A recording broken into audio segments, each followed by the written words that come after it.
The Telltale Heart. True, nervous. Very, very nervous I had been, and am.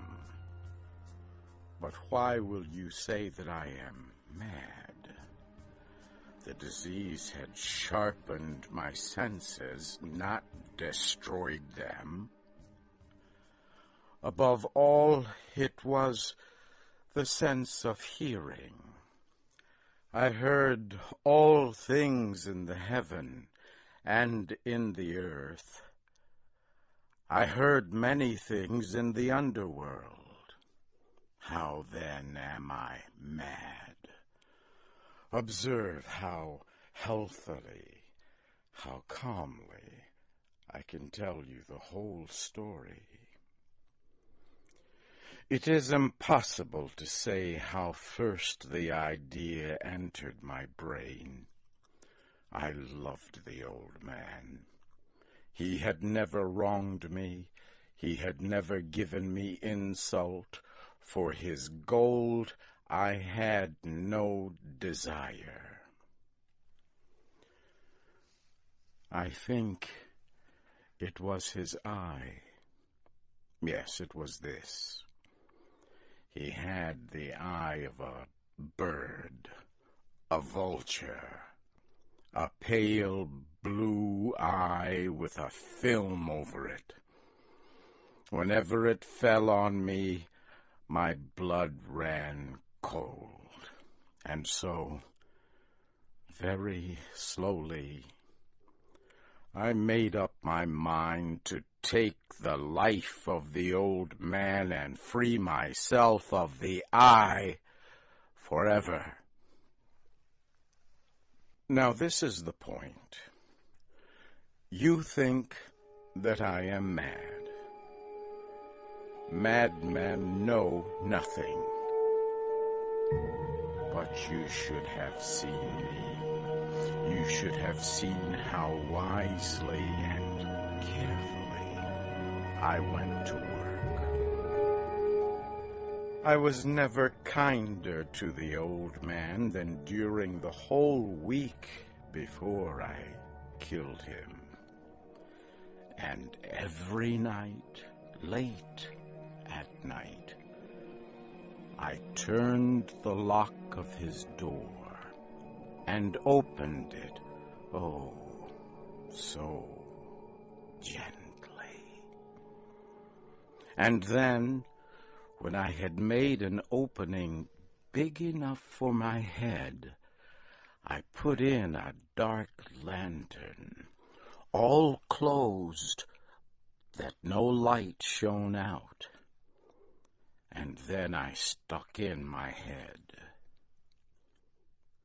I moved it slowly, very slowly, so that I might not interfere with the old man's sleep. And then, when my head was well in the room, I undid the lantern just so much that a single thin ray of light fell upon the vulture eye. And this I did for 7 long nights, but I found the eye always closed, and so it was impossible to do the work, for it was not the old man who was a problem for me, but his evil eye. On the 8th night, I was more than usually careful in opening the door. I had my head in and was about to open the lantern when my finger slid on a piece of metal and made a noise. The old man sat up in bed, crying out, "Who's there?" I kept still and said nothing. I did not move a muscle for a whole hour. During that time, I did not hear him lie down. He was still sitting up in the bed, listening. just as I have done, night after night. Then I heard a noise, and I knew it was the sound of human terror. It was the low sound that arises from the bottom of the soul. I know the sound well. Many a night, late at night, when all the world slept, it has welled up from deep within my own chest. I say I knew it well. I knew what the old man felt, and I felt sorry for him, although I laughed to myself. I knew that he had been lying awake ever since the first noise when he had turned in the bed. His fears had been, ever since, growing upon him.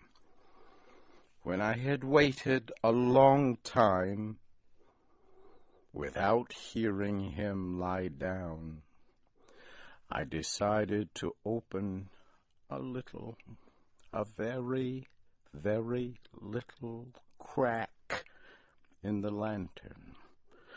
So I opened it. You cannot imagine how carefully. Finally, a single ray of light shot from out and fell full upon the vulture eye. It was open, wide open, and I grew angry as I looked at it. I saw it clearly, all a dull blue with a horrible veil over it that chilled my bones. But I could see nothing else of the old man's face or person, for I had directed the light exactly upon the damned spot. And have I not told you that what you mistake for madness is but a kind of oversensitivity? Now there came to my ears a low, dull, quick sound, such as a watch makes when inside a piece of cotton. I knew that sound well, too. It was the beating of the old man's heart. It increased my anger, but even yet I kept still. I hardly breathed. I held the lantern motionless. I attempted to keep the ray of light upon the eye, but the beating of the heart increased. It grew quicker and quicker, and louder every second. The old man's terror must have been extreme. The beating grew louder, I say, louder every moment. And now, at the dead hour of the night, in the horrible silence of that old house, so strange a noise as this excited me to uncontrollable terror. Yet for some minutes longer I stood still, but the beating grew louder. I thought the heart must burst, and now a new fear seized me. The sound would be heard by a neighbor. The old man's hour had come. With a loud shout, I threw open the lantern and burst into the room. He cried once only. Without delay, I forced him to the floor and pulled the heavy bed over him. I then smiled to find the action so far done. But for many minutes the heart beat on with a quiet sound. This, however, did not concern me. It would not be heard through the wall. At length it stopped. The old man was dead. I removed the bed and examined the body. I placed my hand over his heart and held it there many minutes. There was no movement. He was stone dead. His eye would trouble me no more.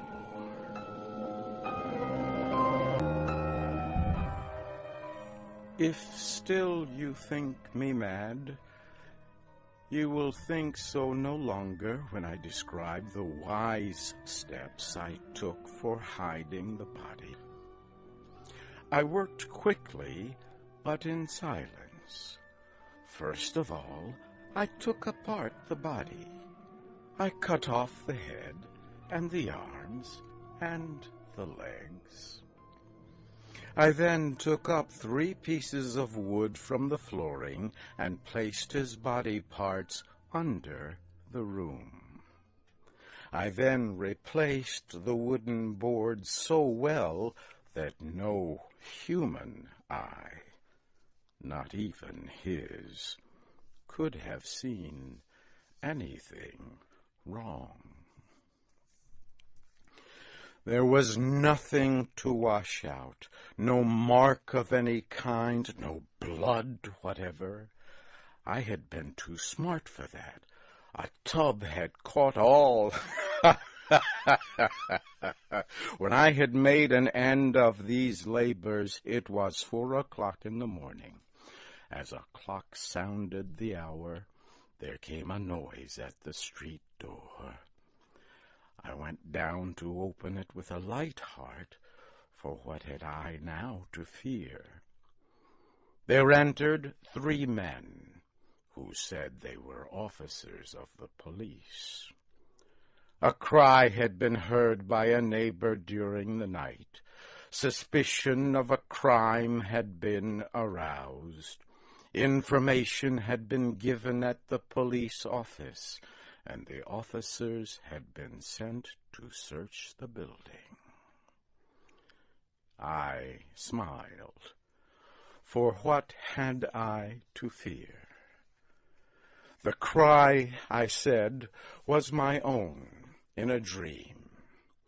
The old man, I said, was not in the country. I took my visitors all over the house. I told them to search well. I led them at length to his room. I brought the chairs there and told them to rest.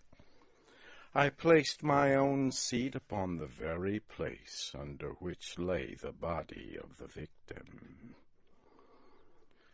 The officers were satisfied. I was completely at ease. They sat, and while I answered happily, they talked of common things. But after a while I felt myself getting weak and wished them gone. My head hurt, and I had ringing in my ears, but still they sat and talked. The ringing became more severe. I talked more freely to do away with the feeling, but it continued until at length I found that the noise was not within my ears. I talked more, and with a heightened voice, yet the sound increased, and what could I do? It was a low, dull, quick sound like a watch makes when inside a piece of cotton. I had trouble breathing, and yet the officers heard it not. I talked more quickly, more loudly, but the noise increased. I stood up and argued about silly things in a high voice and with violent hand movements, but the noise kept increasing. Why would they not be gone? I walked across the floor with heavy steps, as if excited to anger by the observations of the men. But the noise increased. What could I do? I swung my chair and moved it upon the floor. But the noise continually increased. It grew louder, louder, louder, and still the men talked pleasantly and smiled. Was it possible they heard not? No, they heard. They suspected. They knew. They were making a joke of my horror. This I thought, and this I think. But anything was better than this pain. I could bear those smiles no longer. I felt I must scream or die. And now, again, louder, louder, louder. "Villains," I cried, "pretend no more. I admit the deed. Tear up the floorboards. Here, it is the beating of his hideous heart."